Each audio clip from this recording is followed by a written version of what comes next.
matar Jesus. Ele disse: eu vou dar um presente para eles, vou deixar ele quase morto, mas não vou deixar matá-lo, porque aí quem sabe eles vão ter misericórdia depois que ver ele todo destruído.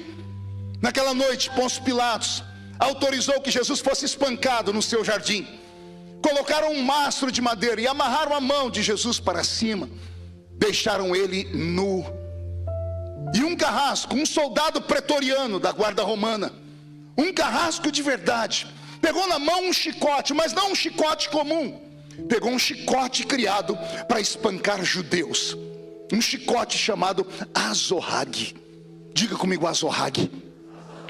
Azorrague era um chicote que tinha de 7 a 12 tiras de couro. Na ponta de cada tira de couro amarravam uma limalha de ferro ou um pedaço de osso de carneiro. O apóstolo Paulo vai dizer quantas chibatadas Jesus tomou. Ele disse: assim como meu Senhor, eu também sofri chibatadas. Umas chibatadas de 39, 40 menos 1, 39 chibatadas. Quantas? Você sabe por que desse número? Porque ninguém sobrevivia a mais de 40 chibatadas. Cada vez que a pessoa tomava uma chicotada nas costas, não era uma, valia por 7 ou por 12. Cada vez que o carrasco batia, o osso e o ferro fincavam na carne. E cada vez que ele puxava, abriam buracos no corpo do ser humano. Jesus teve mais de 460 cortes naquele dia. Um dia eu estava lá em Jerusalém e me contaram a história do que aconteceu. Um estudante rabino, eu fiquei em pânico. Ele me disse que a cultura dos romanos, dos soldados romanos, eram espancar um judeu até a 10ª chibatada. Na 11ª, os soldados iam ao delírio. Pergunte por quê? Porque depois que Deus curou Israel da idolatria lá em Babilônia, os judeus nunca mais se curvaram diante de ninguém. E todas as vezes que eles apanhavam, era no sentido deles se curvarem, pedirem perdão, pedirem misericórdia. Então depois da 10ª chibatada, um judeu já tinha de 70 a 120 cortes no corpo. Ninguém conseguia ficar mais em pé e a pessoa tombava. Ao tombar, a 11ª chibatada não pegava mais no mesmo lugar. Como a pessoa caía, ela pegava entre o ombro e a orelha. E quando aquele chicote bateu na orelha, no pescoço e nos ombros de Jesus, ele arrancou pedaços dele. E Jesus sentiu mais dores do que qualquer um de nós aqui pode imaginar. E aí vem algo que não dá para entender. A Bíblia diz que ele não abriu a boca dele. Jesus não murmurou. Em silêncio, sofreu calado. Estima-se que Jesus perdeu naquela noite 3 litros de sangue. Ele desmaiou. Quando tiraram o corpo dele daquele mastro, ele está desmaiado, caído ao chão. Ele vai morrer de hemorragia. Então o que fazem os homens? Embrulham ele num pano e guardam ele em uma prisão. Pilatos assiste tudo aquilo e vai para casa. Ele não dorme de noite. Colocaram uma sopa, ele está tentando comer. A esposa dele, Cláudia, a procura. Se aproxima e vê que o homem não dorme. Ela já tinha dormido e acordado. E ela foi perguntar para ele por que ele não dorme. E ele conta a história. Eu vi um homem hoje que não merece estar onde está. Eu vi um galileu inteligente. Por que odeiam tanto ele? A mulher dele disse: eu não conheço, mas essa noite enquanto eu dormia, Deus me visitou em sonhos e me disse assim: esse homem é justo, não se meta no caso dele. Pilatos não dormiu aquela noite.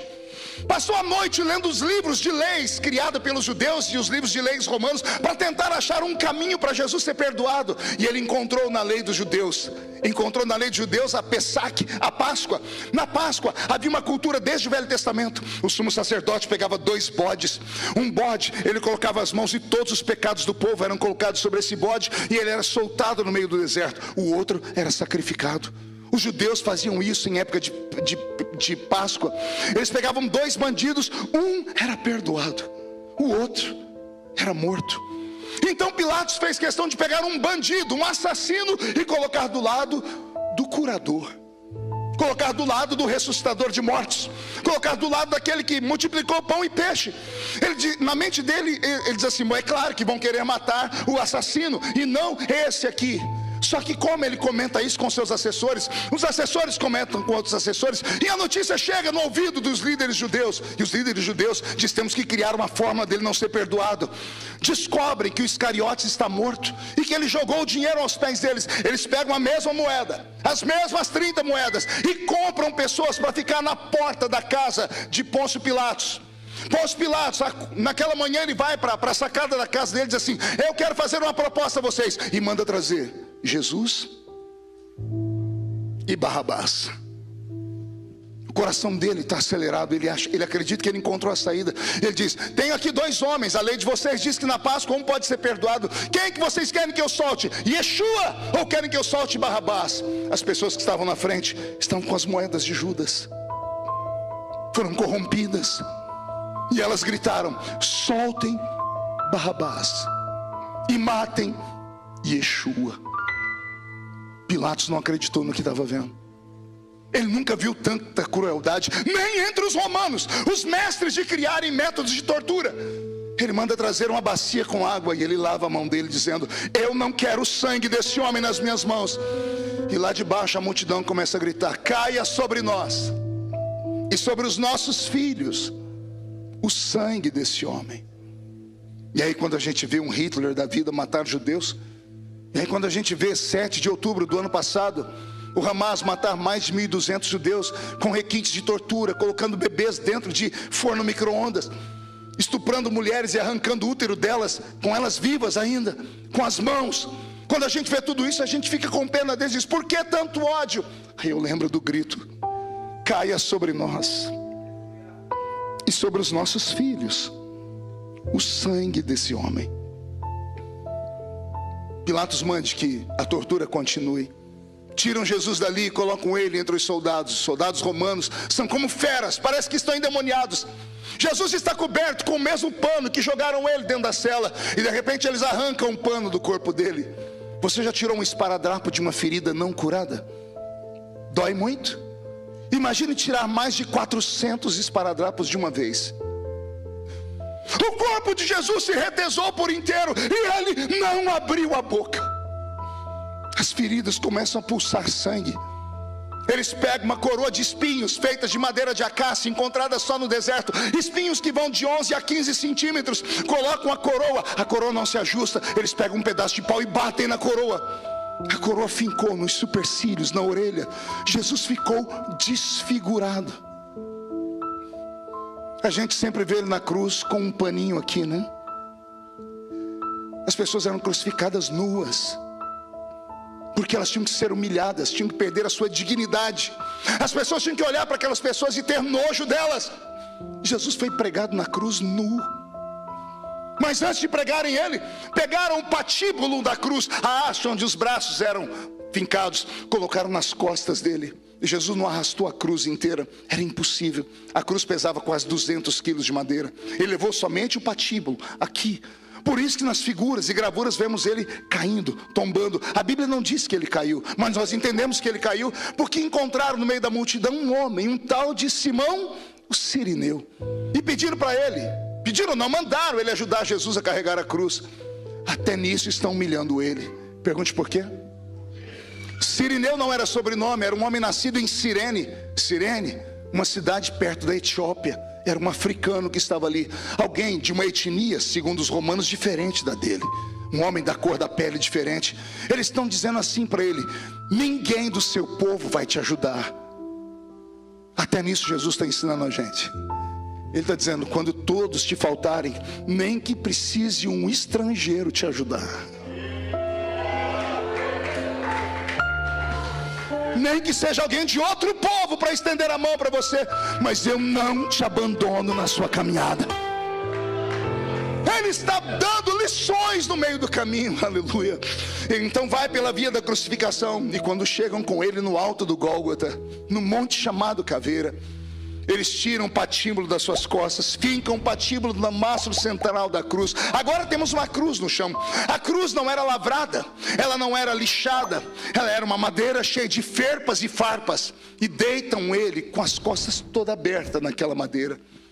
Quando fincam a primeira mão na cruz com um prego, deu certo, porque a cruz era feita 5 dias antes da crucificação. Aquele que ia ser crucificado era medido. Aquela cruz não era de Jesus, aquela cruz era de Barrabás.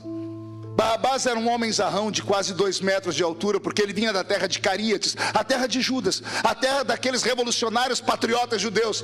Era um homem zarrão. Então a primeira mão de Jesus, quando foi pregar, deu certo, porque como a cruz era preparada 5 dias antes, eles faziam um furo na madeira para facilitar a entrada do prego. A primeira mão, quando pregaram, deu certo. A segunda não deu, porque Jesus era menor. O salmista disse: esticaram ele. Esticaram tanto ele que quase desconjuntaram os seus omoplatas, porque aquela maldita cruz não era dele. Ela tinha o nosso tamanho. Era sua, era minha. Era dessa humanidade perdida hoje que afirma que ele não existe. Era desses homens e mulheres, desse mundo moderno que não compreendem nada sobre a existência, que acusam ele, que xingam ele, que nos perseguem, que falam que a nossa fé é uma fé de maluco, que afirmam até que ele não existiu. Mas aquela cruz era deles e nossa. Depois que prenderam ele na cruz e o crucificaram, tiveram que amarrar o seu braço, porque como ele estava extremamente esticado, com o peso do corpo dele na cruz, possivelmente iria pender para frente, ele poderia se descolar da cruz, arrebentando as suas mãos. Depois de pregarem as mãos, vão pregar os pés. Eu já vi cruzes e crucifixos que Jesus está assim, de uma forma ereta. Ele não foi crucificado assim. Não podia ter conforto na cruz. Eles colocavam uma haste onde ele podia colocar os pés. A haste era colocada de uma forma que os joelhos ficavam assim, fincados a 45 graus, ou para a esquerda ou para a direita. Jesus foi crucificado com um pé sobre o outro. Não foram 3 pregos, foram 4, um em cada mão e 2 nos pés, para que pudessem pendurá-lo na cruz. Ao ficar assim, tente você em casa, você que vai para a academia, tente ficar assim 5 minutos. Você vai ver a dor que ele sentiu. 5 homens para levantar uma cruz desajeitada com um homem preso nela. Um buraco no Gólgota está feito. Quando erguem aquela cruz, eles soltam a cruz com toda a força que tem dentro daquele buraco. Eles não tiveram cuidado, nós vamos te ajudar aqui. Não, soltaram a cruz dentro do buraco. Quando aquela madeira bate no chão, o corpo de Jesus se retesa. Ele vai para frente, as mãos dele se rasgam, os ossos dos omoplatas quase se encontram, e Jesus começa a ficar asfixiado. Esse médico diz que se ele ficasse 15 minutos, pastor Léo, assim, ele teria morrido asfixiado. Ele teria sofrido só 15 minutos, mas ele sofreu por 3 horas. E eu fiquei imaginando como foi que ele não morreu. E eu chorei quando entendi. Para não morrer asfixiado, porque Deus não recebe sacrifício de carne sufocada. Tem que ter derramamento de sangue. Alain, ele arrumou força nos dedos e segurou a cabeça dos pregos e puxou o corpo dele para trás inúmeras vezes, para não morrer asfixiado.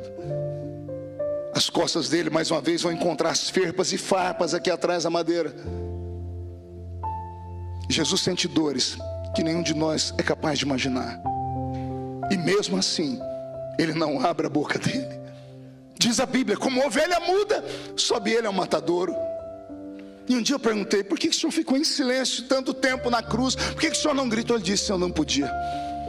Eu fiquei em silêncio para que vocês pudessem gritar no futuro. Por isso que os nossos cultos têm barulho. Ele ficou em silêncio para que nós pudéssemos gritar, obrigado Jesus, nós te amamos Jesus, nós te adoramos Jesus. Aleluia. Ele está pendurado na cruz. O tétano daqueles pregos começa a corroer o sangue dele. Ele começa a sentir câimbras, dores. Ele tem menos 3 litros de sangue. Ele começa a ter visões. Numa delas ele olha para o céu e ele vê o céu aberto. E ele viu o trono do Pai. Ao tentar esboçar um sorriso para pedir ajuda, o Pai fecha a janela do céu. O Pai fica de costas para ele. Jesus vê aquilo e olha para baixo, todo mundo murmurando. Ele não pode dar mau testemunho. Então ele olha para o Pai e conversa com o Pai num idioma que já não existia mais, em aramaico. E ele diz, Eloi,